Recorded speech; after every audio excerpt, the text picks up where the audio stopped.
Abanye abantu bayebehlangane nami bese beyangixoxela ukuthi bake bengibone ku-TikTok, abanye bathi beke bezwe kukhulunywa ngami, abanye beze bengibuza ukuthi ngubani ku-TikTok bafuna ukungifollowa. Abanye-ke baze befike ngisho nanamavidiyo ami bezongitshengisa ukuthi banamavidiyo ami baya-download emafonini, bese bezofuna sixoxe ngalento engisuke ngikhuluma ngayo ku-TikTok. Angazi-ke noma laba bantu mabesebenza zonke lezi zinto basuke beyitshela ukuthi leyo nto mina iyangijabulisa yini.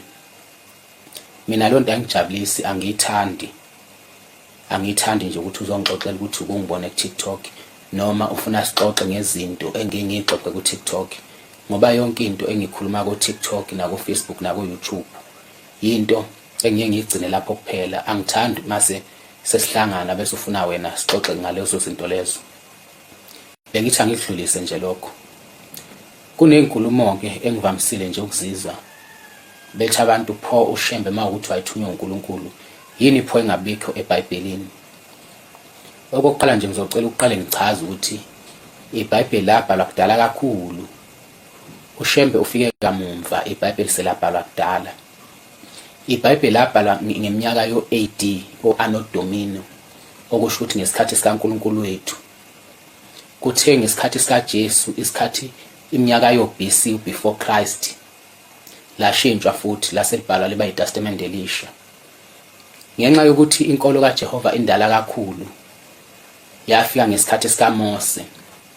Kuthe selihunyuswa kabusha iBhayibheli selibhalwa liba iTestament elisha, yasichithwa imithetho kaJehova, kwathiwa saphile ngaphansi kwemithetho kaJehova. KwiTestament elisha nje bese ingasekho yonke imithetho kaJehova, yabulawa yonke, kwaze wakhishwa ngisho igama lakhe elithi Jehova.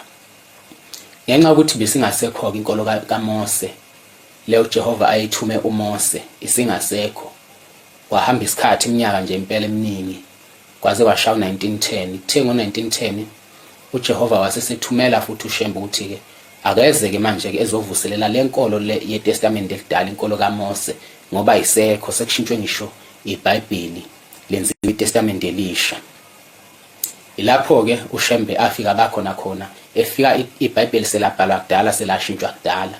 Yingakho ungeke umthole uShembe eBhayibhelini.